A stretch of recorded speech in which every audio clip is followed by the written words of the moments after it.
Hello everybody, good morning and welcome to an episode of the Morning Metro. It is September 2nd, 2017.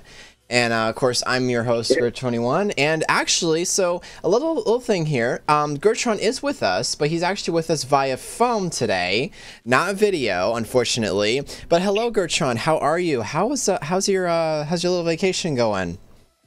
Oh, my vacation is going well, and I'd like to welcome everybody to the show. Today should be a very interesting day, as Indeed. we have plenty to talk about and plenty of antics going on. Oh gosh, But, yes. Yeah, the jankiness of today is unreal. Unreal indeed. Yeah, Gertrude called me like late last night, said, "Yeah, I forgot to tell you, I'm in Idaho today." I think it's what you said, and I was like, no. So yeah, but it's okay. You guys are here. He's here. We're gonna go ahead and just jump right into the show. I have not eaten. I'm gonna be eating my breakfast while we're doing the show. But yeah, jump right into things. The CPU market just continues to just be a firestorm of just punch after punch from AMD and Intel. And Intel has launched its Xeon W CPUs for workstations, the Skylake SP and ECC LGA 2066 processors. And it's looking really interesting. I'm going to actually just go ahead and show some screenshots. This comes from Anatech.com. And there's now, I don't know if these are confirmed specifications for the next CPU, stuff like that. But they're predicting that some of the cores will have up to 18 cores, 36 threads, 14, 28 threads, stuff like that. And I think somewhere in this listing, there was a suspected theoretical processor of 28 threads, 28 cores, 56 threads. Gertron. Holy cow! You gotta just look at this. Our technology has been expanding so much. Look in the past. It used to be a big deal if you even had one core running at like 0.5 gigahertz. Now you can get a 28 core CPU that could be a beast. Mm-hmm. And in the future, maybe not anytime, we're going to see commercial that don't cost much. They have like hundreds of cores at like 15 gigahertz. I see that in the future. I see that coming. It may not be in my lifetime, but it might be in somebody else's. Now, I would like to say, though, is that one of the things that I'm concerned about with this is that if some of you might have followed Linus Tech Tips, he did a video where he was talking about the bandwidth issues in the Intel Skylake. The seventh and eighth generation i9 processor, stuff like that, and where the bandwidth was not high enough to handle all the amount of RAM and PCIe lanes. So they're predicting that it might end up having 48 lanes, whereas AMD had significantly more because their bandwidth was not as bottlenecked. So I don't know. Do you think that Intel can deliver, even though it's a 48 lane processor and stuff like that? I think ultimately, or they'll release an update for it, some sort of patch for it, and get it fixed where it works right. It's kind of like with Microsoft. Microsoft tries different things. They came out with Windows 8, and Windows 8 was. If you have a Windows 8 computer, I am so sorry for you.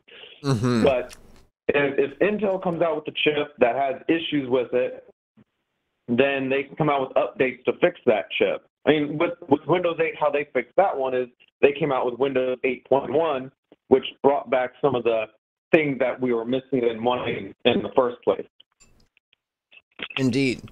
Now, the only thing, though, is that, technically speaking, we're talking about a processor that's hard soldered. So it's not like they could release an update that could fix the bandwidth. We're essentially talking about the platform itself, not necessarily fact a specific firmware and or software update that could really fix any of the issues that or the bottleneck situation and stuff. So I'm not really sure how I personally couldn't see how a particular update or firmware could really fix a whole lot and stuff like that. And that's always a possibility as well. They may have mess on this. Indeed. So, but yeah, definitely really interesting. Now, the price point, this is no small price. If I'm reading this correctly, they're predicting that the top tier Skylake SP, so this is the Xeon 8180/M, will have a total price of $13,011. That's a lot of money. That is a lot of money. It's just like, what? You know, I mean, that's pretty crazy. Yeah. Ain't nobody have money for that. Indeed, yes. But yeah, that's definitely that is crazy. I don't know how many companies are going to be able to afford. And see, that's the thing. Like, these processors, you know, never mind the average Joe, Gertron, like you and I, we can barely afford, you know, a $600 processor. But for some of these being up in like in the 2000 and above, I mean, like, how much of this is really like really paying for, if you were to actually weigh out, you know, all the metal and all the different parts that make the processor, how much is it really versus the markup that they're putting on the product? Who knows? Yeah. But I can tell you one thing: the people who most likely buy these are big companies that have server-based systems and do a lot of compute stuff. Yeah. Yeah. So because I know with my job, we plug into virtual computers, and they're all running off the same. Well, they're ones. But we're sharing a major processor, like the processor that's being run on my virtual machine is being shared with other virtual machines that are connecting to the same server, and it has like 16 cores. It's on one, and it has like 24 gigs of RAM on the server, or Not something bad. like that. It's crazy. So for companies, they could use that very well, because if they have multiple servers, the less servers they have to have, that saves the money on that end. That the processors and everything else is powered enough to actually handle everything. Yeah. So, but definitely pretty interesting, and I'm looking forward to seeing how some of this stuff, turns out. Now, the wattage usage with it is pretty interesting. For something having 56 threads, they're only predicting that it might end up using about 205 watts, which is not too bad. And the RAM that they're saying that they will able to handle is between 768 gigs to around, if I'm reading this correctly, 1,536 gigabytes of RDIMM and LRDIMM, which I'm not sure. I guess that's a different type of RAM. They're predicting maybe like 6-channel, you know, RAM and stuff. So maybe the entire board would actually be able to get filled up with just, you know, all that RAM and stuff like that. And that's a pretty insane workstation. I can see this being used for a lot of compute stuff, a lot of, you know, scientific, you know, supercomputer stuff we're talking about here, you know. So yeah, definitely. So very cool, awesome. I'm glad that Intel is trying to do its best to keep its hold in the workstation market, but it may not be getting any easier because AMD. I always get them confused for some dumb reason. I'm so used to saying Intel. I need to remember that AMD is still a thing. Oh, kind of a. But anyway, epic fail. I know, right? So AMD launches its Ryzen Threadripper 1900X. I believe it was this week, apparently.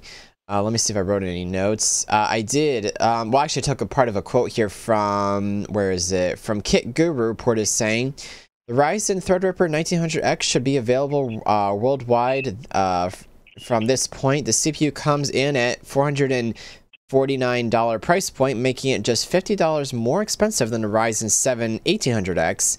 If you're a gamer, then the Ryzen 7 is still probably the way to go. If you want access to additional features like AMD's support for 64 PCIe lanes, more I/O, quad channel, DDR4, etc. But the buy-in just got cheaper thanks to the Threadripper 1900X.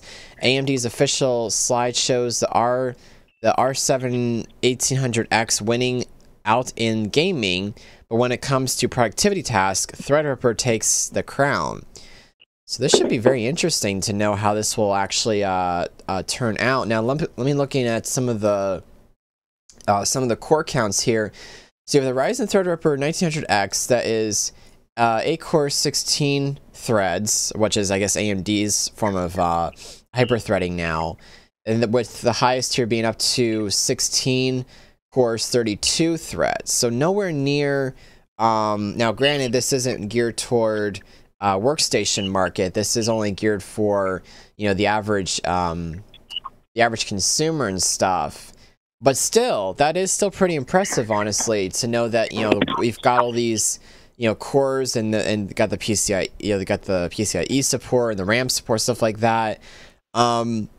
It's kind of like with Intel messing up its i9 platform.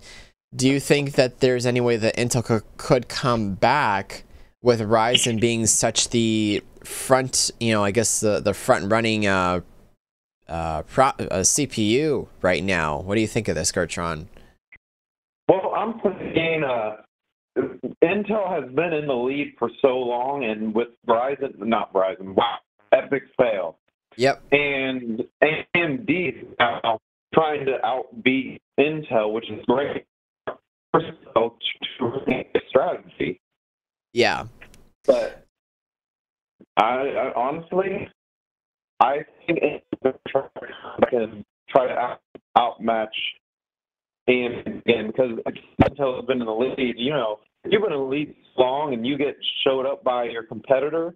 Yeah. You're like, you got to come back tenfold because you've got a lot to make up. Yeah. Yeah, and also, sorry folks for the call quality. I know that cell towers aren't probably the most reliable and stuff like that, but I think essentially what Gertron is saying, just to reiterate, that Intel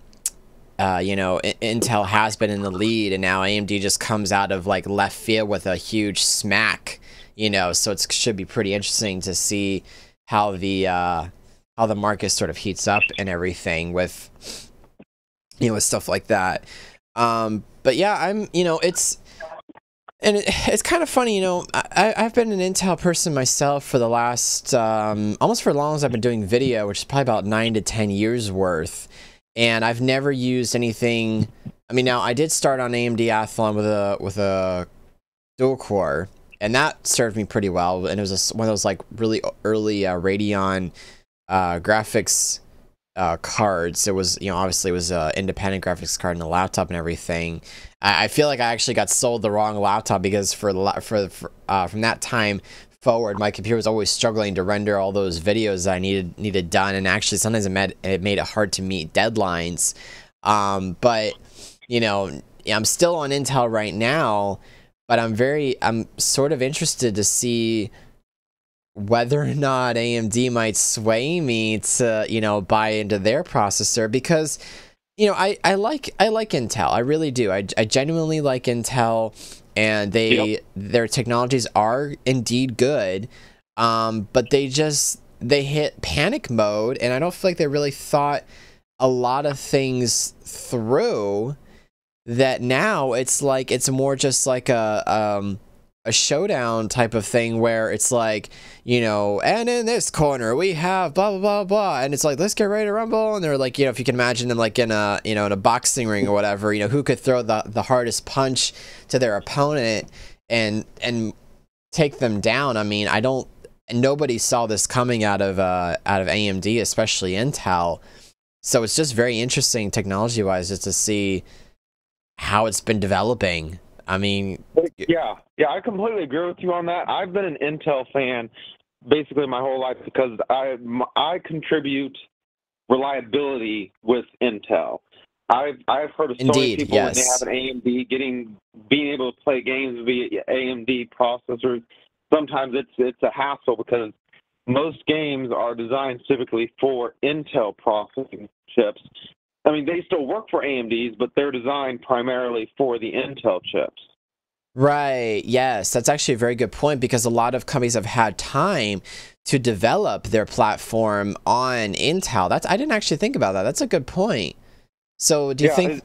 Oh, go ahead. Go So ahead. I mean, if you're a gamer and you're wanting to go for an AMD chip, hey, that's fine, and you may not run across any problems. Everything may run just smooth. But Indeed. keep in mind that most of these games are built to be ran via Intel. Right. Right. Yes. And hello, creature. Welcome to the Morning Metro. Good morning. But yeah. So yeah. Now it should be interesting though to see how game developers and productivity companies, like I'm gonna name like Magix for example for video editing, because that's they released, actually here's a little bit of side news. Magix actually released Vegas Pro 15 this week, which is actually pretty cool.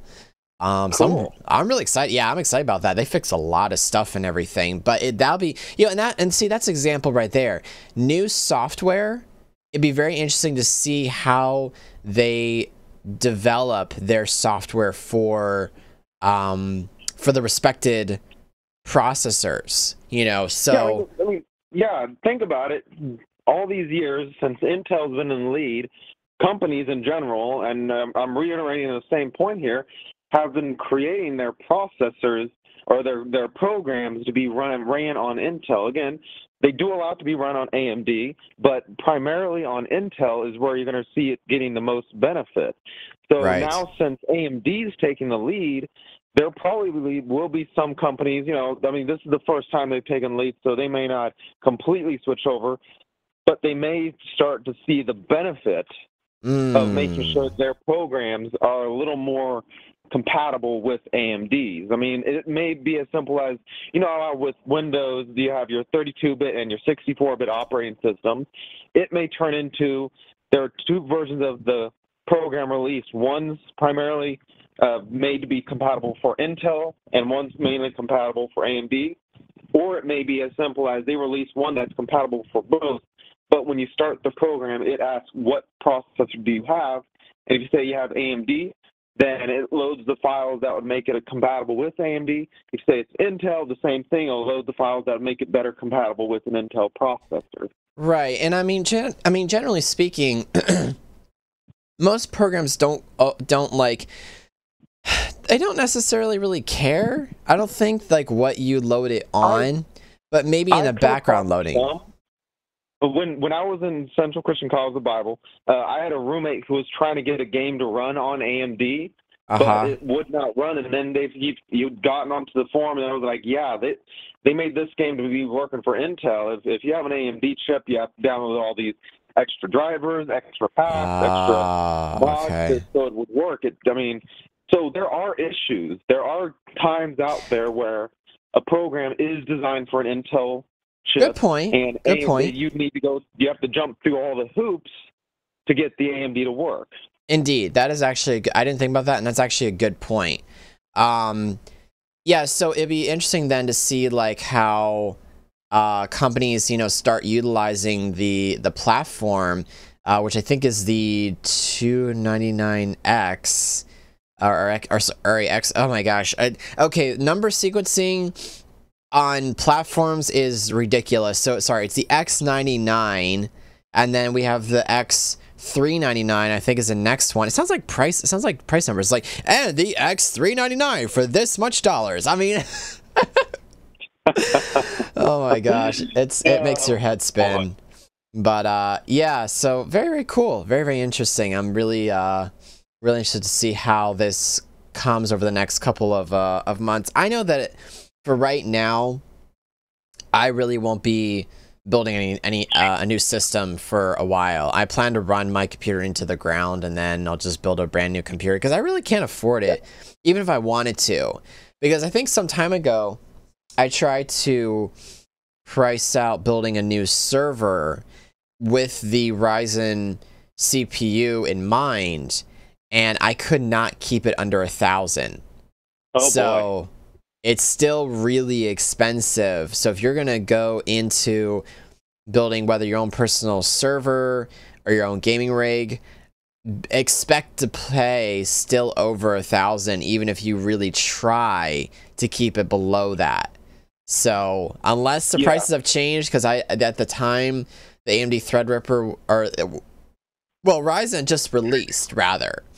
So I think maybe what I might do is go back and try again to try to just price out a theoretical price for computer parts and see where it lands me, and maybe I could have that be a follow-up to next week's episode, something like that, where everything will be back to normal. But anyway, yeah, Creature says in chat, Creature has saved up for 1.5K saved up for a PC. That's actually not too bad, actually. That will give you some good headroom and then some, honestly.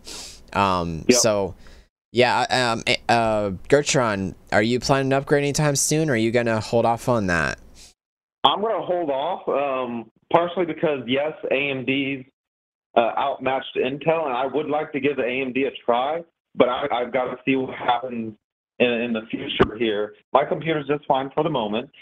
I've just got to see what's going to happen in the future, if AMD is going to continue to stay out on top, or if Intel wants to back out. You're only going to get one chance.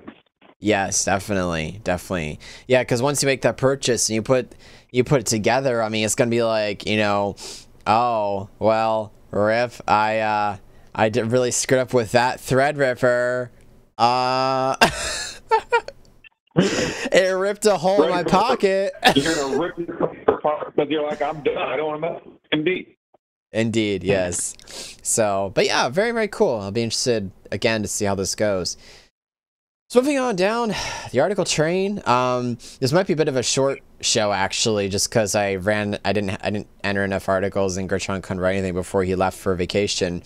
But that's okay. We're going to go ahead and make this work. So I haven't talked about this, and I don't think we've talked about this on this show. I know that in a sort of another life of this show, I've talked about this before, but for this show, it's going to be new.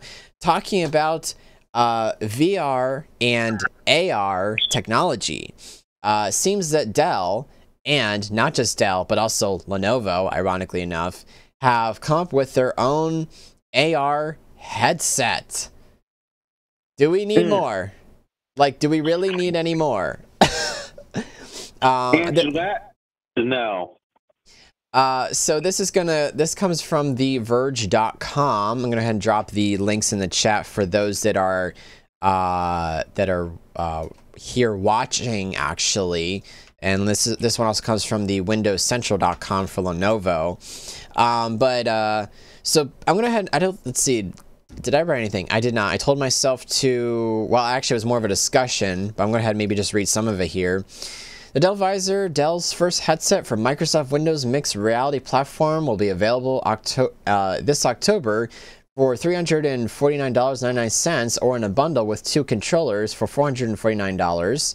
Dell announced pricing and the release window today. There's no specific date yet. After the first announcement, plans to build a headset back in May when the new platform was announced.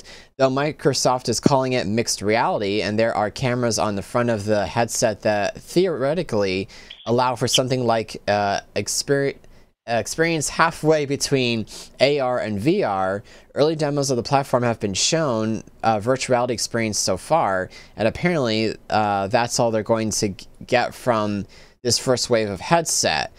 Now, there was supposed to be some spec for the headset, and I believe I heard somewhere it's a 1400 by 1400 display in the headset. I don't remember what the frame rate is. It looks nice. I mean, it's all white. It's got the big, clunky viewer in the front, and it's got 2 little cameras as down the side. It looks like it's actually got 1 whole cable going down the headset, which is actually kind of cool, because unfortunately right now, if you look at the Oculus Rift, the HTC Vive, they've got big clunky cables that have are very difficult to work with. What I'm really waiting for when it comes to AR and VR, wireless AR and VR headsets. Why is there a cable? Yes. Why is there a cable? everything is going wireless. They need to have a wireless VR set.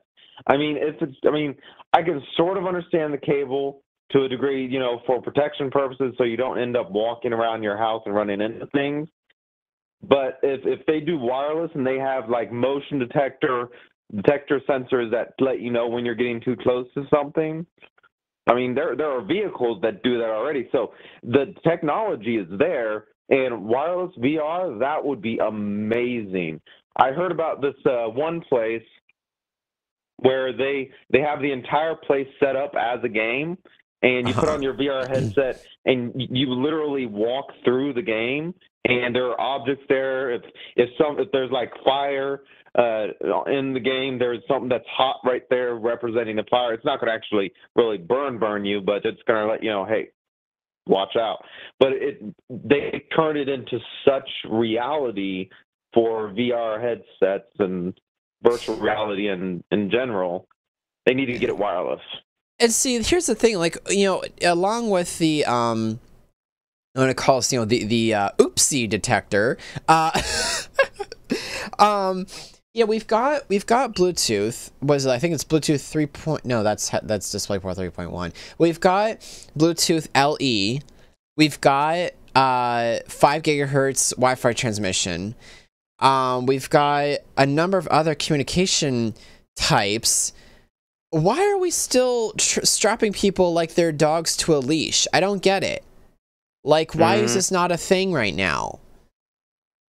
You know, I mean, now Creature said in chat it's probably for frame rate and tracking and all of that, and I understand that, but you could still do that over wireless, and it wouldn't be that hard to do. You just have to do it.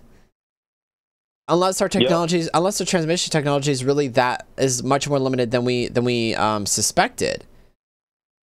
I mean, that's a possibility. I mean, I know a couple episodes ago, we were talking about how they had the new 100 gigahertz or something like that. 60 gigahertz. 50 gigahertz wireless hub. Mm-hmm. And how you had to have direct line of sight, and even if a piece of paper gets in between you and it shuts down. But it's able to sync everything. When you're able to actually work with it, it's able to sync everything almost as well as being connected through Ethernet. Indeed. So using something like that, I mean, it'd be expensive, but having multiples of those throughout the area to where everywhere has multiple lines of sights and whatnot. I could see that being a thing because I recall I believe the HTC Vive uses motion cameras that track the user, and it's got special little markers on the headset.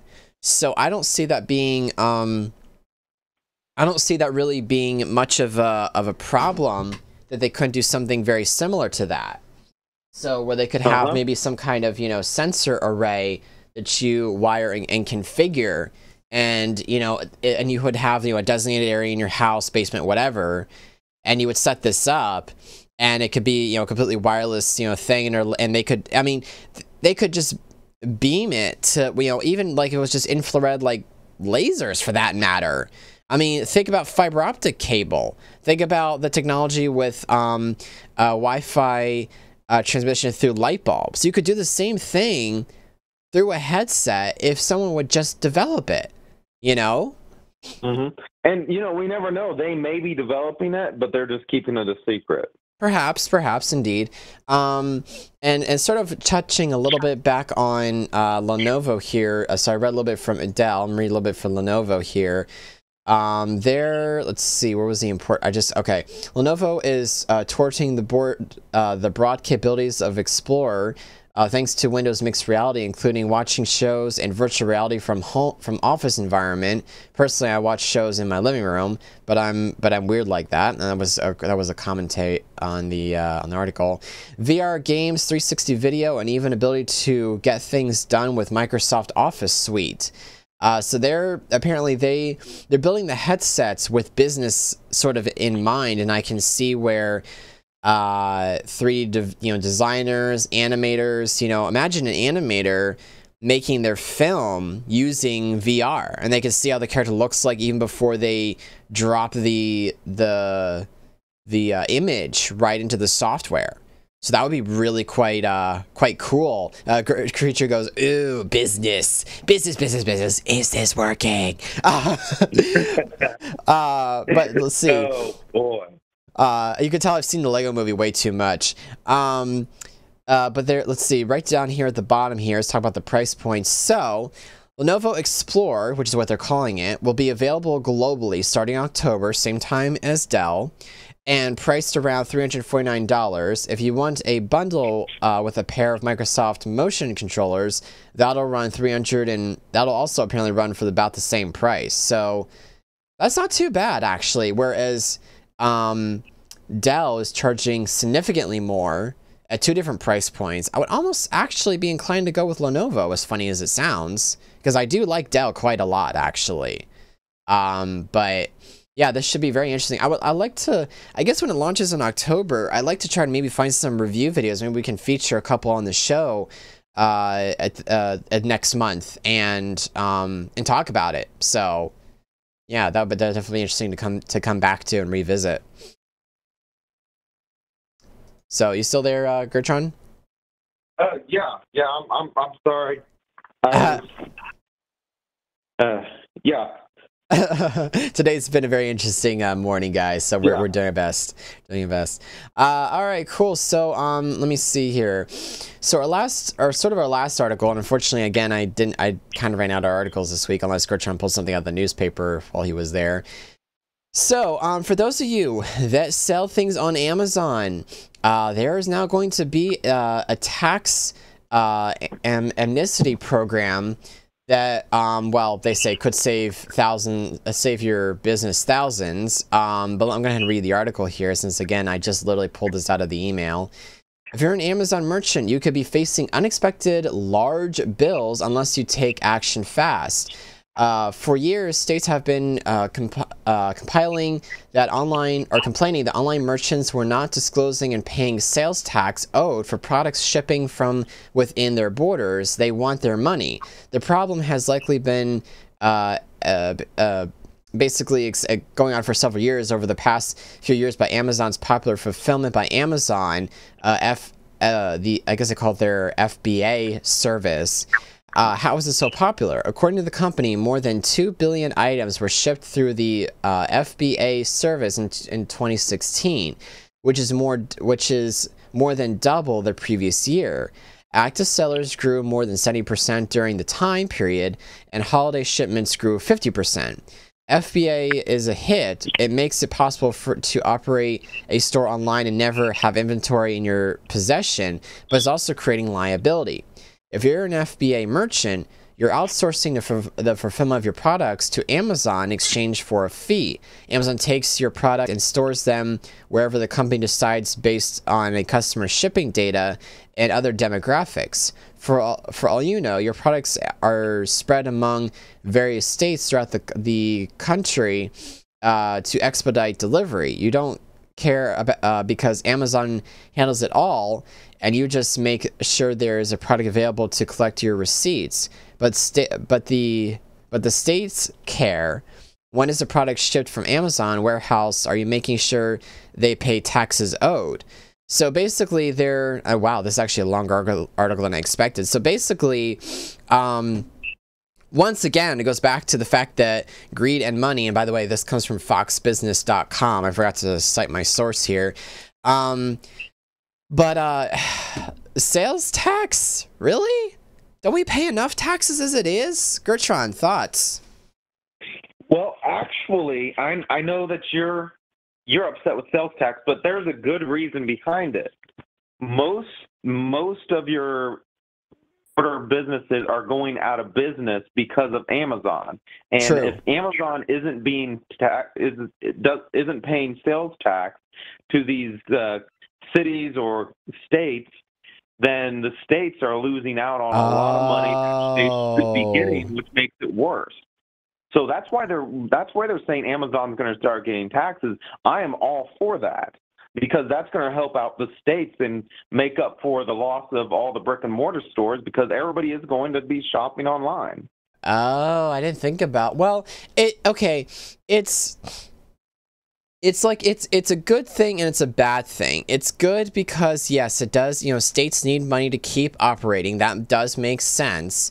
But it's also bad because it means that more online stores are now going to have to start keeping more record of their of the sales that they make to their customers. Yeah, that makes sense. I mean, if you're a business, regardless, you need to be keeping record of everything you're making and everything you're selling, and you need to be keeping record of that anyway. So I am completely fine with them cracking down on Amazon and other online retail places because honestly, and this is actually what Trump is trying to do here, Trump is trying to get more money into the pockets of the states that are losing these businesses so that they can keep running. And if Amazon isn't, and there are other ones as well, the Amazon just seems to be the primary one.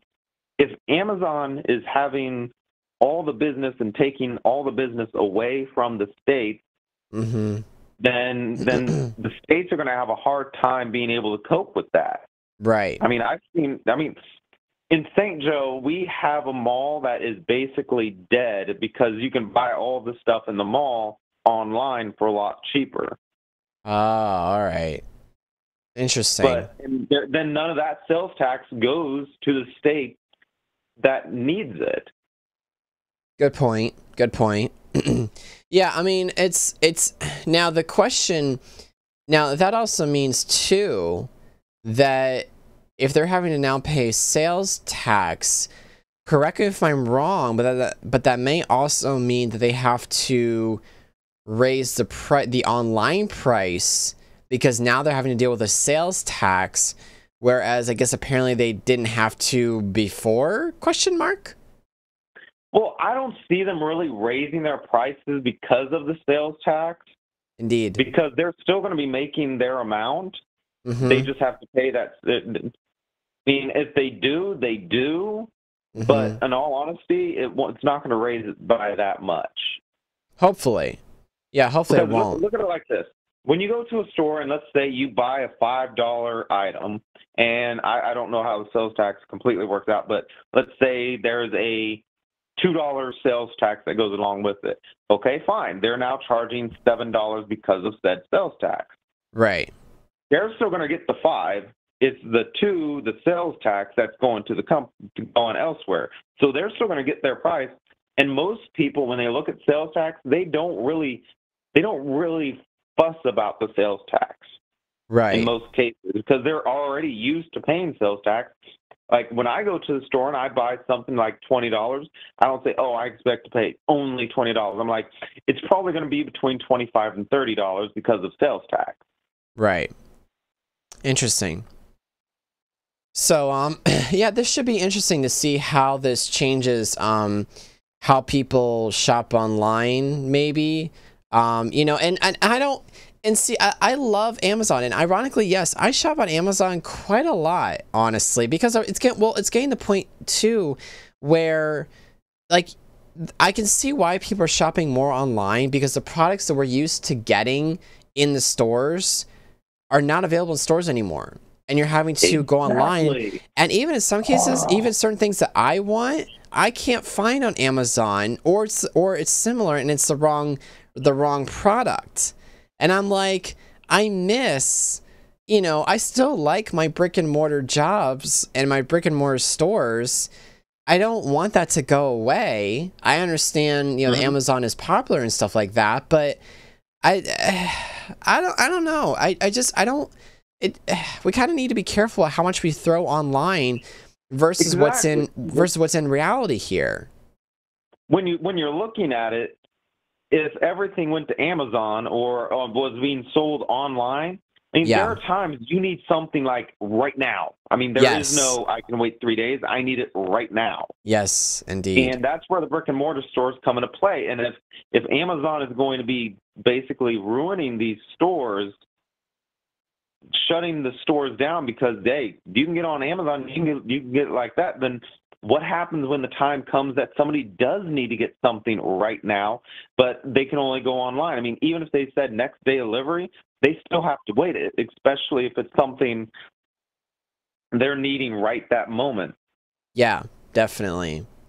So, very interesting, you know, and it's gonna be, as I said, it'll be interesting to see how this affects, you know, businesses and stuff like that. So, Gertrude, I don't suppose you were able to pull anything from the local newspaper in Idaho, because I'm out of articles honestly right now. So, what do you want to do here?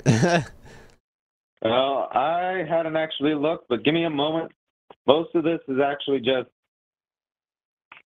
Local news stuff.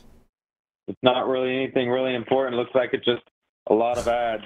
Oh boy. And we all know how we feel about ads in the morning metro. You know, newspapers, you don't have an ad blocker. Oh, darn. Unfortunately. So, well, if you can't, it's okay. I mean, it's sorry if we have a bit of a short episode. That's perfectly fine here and stuff. But yeah, I don't know. Maybe we'll just, you know, have us be a short episode. Do you think? I think that'd probably be the best thing for right now. Probably. I mean, I've really got nothing too spectacular to talk about. I unfortunately don't. I wish I had wish I had more. Creature says you could talk about Harvey, but honestly, I think we already talked about that last week. Actually, side note about that, we're where I am, we're actually getting some of the remnants of Harvey. Actually, apparently they're some of the storm track is actually tracking up to the middle East Coast. Apparently. And apparently, Creature said that his school raised about $200 for the Hudson Food Bank, or $179. Yeah, 179. I can't read today. I'm so bad. But that's definitely very cool for all the relief efforts that are going on for Hurricane Harvey right now. Definitely cool. So, all right, guys. So I think for right now, I think that's kind of all we've got for the show. I know it's kind of short. But thank you guys so much for watching, and Gertron, thank you for still making an effort to be on the show and stuff like that. We actually were thinking of, well, I was thinking of canceling it last night, but I'm glad we were able to still go through, and it still kind of went okay, just a little different. But we'll be back next Saturday, completely normal. Gertron's gonna have his video. It'll still be a great, you know, great show and everything like that. So yeah, don't feel bad. It'll all be back to normal. We promise. But yes, we promise. But thank you guys. I swear by the sun and the moon in the sky. Oh gosh. We'll be back. Oh man. All right. Thank you. All right. Thank you guys so much, and have yourselves a really good morning. And we will see you next time. Next time on the Morning Metro, it's gonna be even crazier. Yeah, we've got some surprises planned for next week's episode that we're not telling you about till later and stuff. So tell your friends, have them show up. It's gonna be a blast. Oh yeah. All right, so see you guys.